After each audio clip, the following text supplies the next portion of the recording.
याच्यामुळे आताच्या घडीला पाहायला गेलं तर पाऊस जर ह्या 1-2 दिवसात नाही झाला खरं तर पिकं चांगल्या कमरा एवढे नाही, छाती एवढे यायला पाहिजे होते. मग तो गुडघ्या एवढे पिकं आहेत आणि त्यालाही पाऊस नाही. त्याच्यामुळे कधी आता ते मान टाकायला त्यांची आता जवळपास सुरुवात होतीये. सरकारने आता या वर्षाने स्थितीला तयारी केली पाहिजे.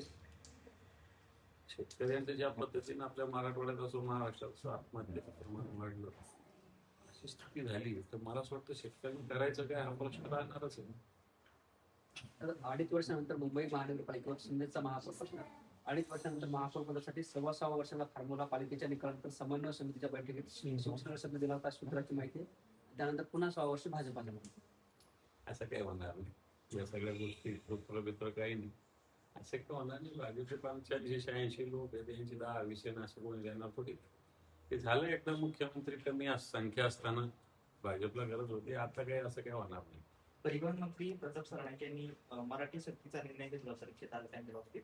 मात्र त्याला मुदतवाढ मिळणार नाही असं प्रताप सरनाईक म्हणत असताना आता मुख्यमंत्र्यांनी त्याला 1 वर्षाची मुदतवाढ दिली आणि हे सगळं निर्णय घेत असताना मुख्यमंत्र्यांनी शिंदेच्या नेत्यांना विश्वासात घेतलं नाही, त्यामुळे त्यांच्यामध्ये नाराजी अशी माहिती आहे. खरं तर यांचीच आडवा आणि यांची जिरवा. आपल्याकडे पाणी आडवा पाणी जिरवा योजना आहे ना, यांची एकमेकांची आडवा आणि एकमेकांची जिरवा चालू आहे. जर मराठीचा निर्णय झाला होता त्याला सगळ्यांची मान्यता होती, त्या दृष्टीनं जे कोणी रिक्षा टॅक्सी चालक जे त्यांना प्रशिक्षण दिलं गेलं सगळ्या ठिकाणी. आम्ही सहभागी, आमचे पदाधिकारी त्याच्यात सहभागी झाले होते. आणि कोणत्या तरी मला वाटतं उत्तर भारतीयाच्या दबावाखाली किंवा केंद्राच्या दबावाखाली महाराष्ट्राचे मुख्यमंत्री देवेंद्रजी फडणवीस यांनी त्याला अचानक निर्णय घेतला की 1 वर्षाची मुदत. तुम्ही मंत्री ठेवताच कशाला? मंत्री निर्णय घेतात आणि मुख्यमंत्री ठरवतात. तर मंत्र्याची गरजच नाही आहे. राज्यामध्ये एकच मुख्यमंत्री असावा, बाकी कोणालाच मंत्रिमंडळात घेऊ नये, अशा प्रकारची रचना असायला काय हरकत नाही. पण या सगळ्या मुख्यमंत्र्यांच्या या निर्णयामुळे शिंदे गट नाराज याची माहिती आहे. शिंदे गटांना हे तोंड दाबून मुख्याचा मार सहन करावाच लागणार आहे. होते त्यांचे 2 वर्ष, आता त्यांना हे सहन करावं लागणार. बाकी काय करणार ते करून करून? तुमच्यासोबत असताना शिंदे राजीनामा शेअर आता द्या म्हणा, कोणा धमक आहे काय घेऊन टाकतील भाजपले. आणि यांच्यात तरी हिंमत काय? यांच्या ईडी सीबीआय यांच्यात इन्क्वायरी इतके झालेले आहेत. हे थोडी उघड परिवहन मंत्र्यांनी तोंड उघडलं का? उघडून दाखवा तोंड. शिंदेने तोंड उघडून दाखवावं देवेंद्र फडणवीसांच्या या निर्णयाविरुद्ध. दम नाही. परिवहन मंत्र्यांनी तोंड उघडून दाखवावं. त्यांच्यात ऑलरेडी ठाण्यात एवढा इन्क्वायरी झालेला आहे आणि एकनाथ शिंदे साहेबांचा तर विषयच नाही तोंड उघडायचं. महापौर ऋतू तावडे यांनी बुधवारी मुख्यमंत्र्यांची भेट घेतली आणि जनसंपर्क करून बदलण्याची मागणी तावडे यांनी मुख्यमंत्र्यांकडे केली. मला असं वाटतं महापालिकेचा महापौर हा सर्वस्व असतो, त्यांनी मुख्यमंत्र्याकडे जायची गरज काय? स्थानिक स्वराज्य संस्था याला स्वतःचे अधिकार आहे. मुख्यमंत्र्याची गरज काय? जर तुमचा जनसंपर्क प्रमुख तुम्हाला बदलायला मुख्यमंत्र्याची गरज लागत असेल, 1 मिनिटात आयुक्ताला सांगितलं, आयुक्त बदली करायची तर बदली कशी होत नाही? महापौरांना म्हटल्यावर बदली कशी होऊ शकत नाही? होऊ शकते. याचाच अर्थ हे भारतीय जनता पार्टी लोक, यांच्या क्षमता नसणारे लोक, नुसते चमचे गाठे लोक बसून टाकलेले यांनी जबाबदार पदावर. ऋतू तावडे बाकीच्या गोष्टीला फार मोठं सगळीकडे शो करतात आणि मग तुमच्या स्वतःच्या जनसंपर्क पाहून बदली का नाही करतात? त्यामुळे एमपीएससी पेपर लीक प्रकरणात नवीन खुलासा झाला आहे. पेपर प्रकरणातील उमेदवार ऋतुजा पाटील प्रेकराकडे 5 लाख रुपये मागितले होते असा दावा आहे पोलीस. पण ते सगळे महाराष्ट्राच्या समोर त्या देशाच्या समोर आलेलं आहे. पेपर कशा पद्धतीने लीक झाला आणि तो समोर कसा आला, तर हा लाजिरवाणा प्रकार आहे. पण लाजिरवाणा प्रकार असताना विद्यार्थ्यांच्या भवितव्याशी भविष्याशी खेळण्याचा सुद्धा हा प्रकार आहे. लाज वाटली पाहिजे या लोकांना, सरकारला.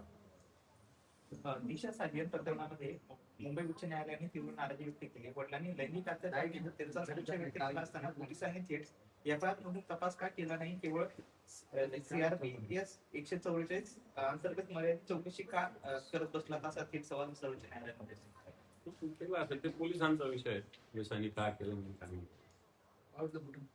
पण त्यावर सर्वोच्च न्यायालयाने ताशी तत्कालीन पोलीस अधिकारी यांना त्याच्यातून कारवाई केली पाहिजे.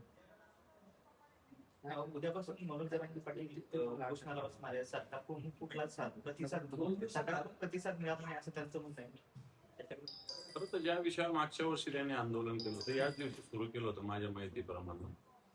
आणि त्यावेळेस जो काही अध्यादेश काढला होता हैदराबाद गॅझेटचा त्याची अंमलबजावणी अजून झालेली नाही. म्हणून मला असं वाटतं की नव्यानं ती मागणी, जी जुनी मागणी त्याच्यासाठीच तो उपोषणाला बसले. सरकार नुसतं तोंड देखीलपणा करतं, उपोषण सोडवण्याचं नाटक करतं आणि वाटाण्याच्या अक्षता लावतं, असा प्रकार नेहमीच झालेला आहे.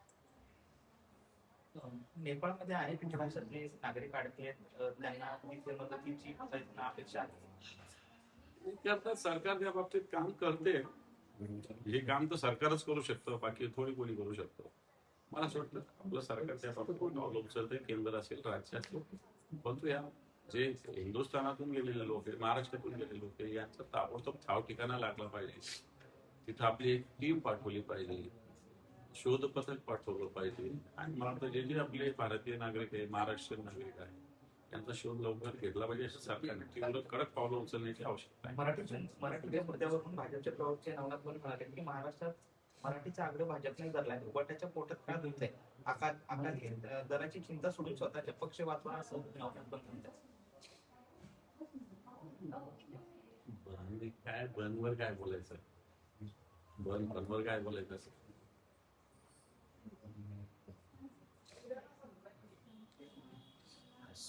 सर हिंदी भाई बहन का प्यार का एक प्रतीक ये त्योहार है. हम सब पूरे हिंदुस्तान में ये त्योहार मनाते हैं. मैं समझता हूँ आने वाले समय में ये भारतीय संस्कृति का एक त्योहार मजबूत होना चाहिए.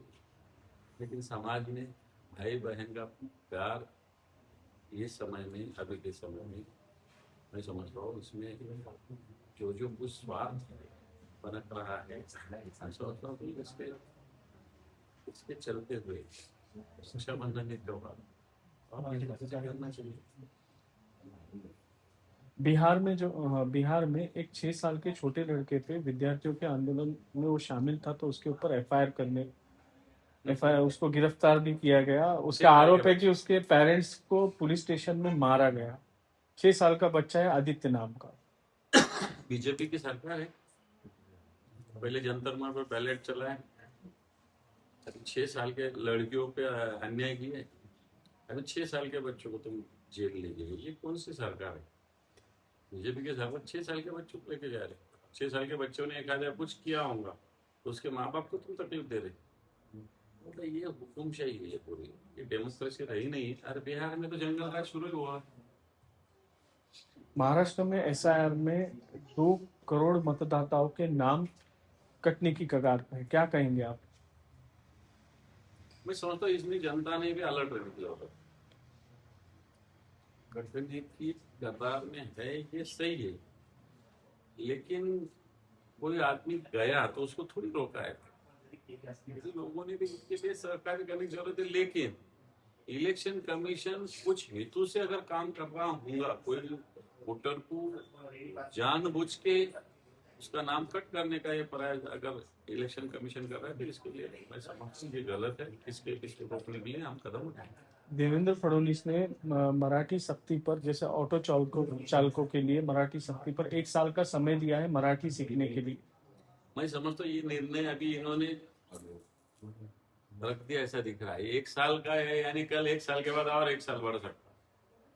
लेकिन शिंदे गुट के जो मिनिस्टर है प्रताप सरनाईक, इन्होंने ये डिसीजन दिया था, मंत्रिमंडल ने इसको मान्यता दी तो जब ये देवेंद्र फडणवीस ने निर्णय होने नहीं देना था. लेकिन इन्होंने शिंदे गुट के जो मिनिस्टर जो डिसीजन लेते हैं इनको सहन नहीं होता. और भारतीय जनता पार्टी को मराठी से कोई लेना देना नहीं. ठीक है सर, थँक्यू.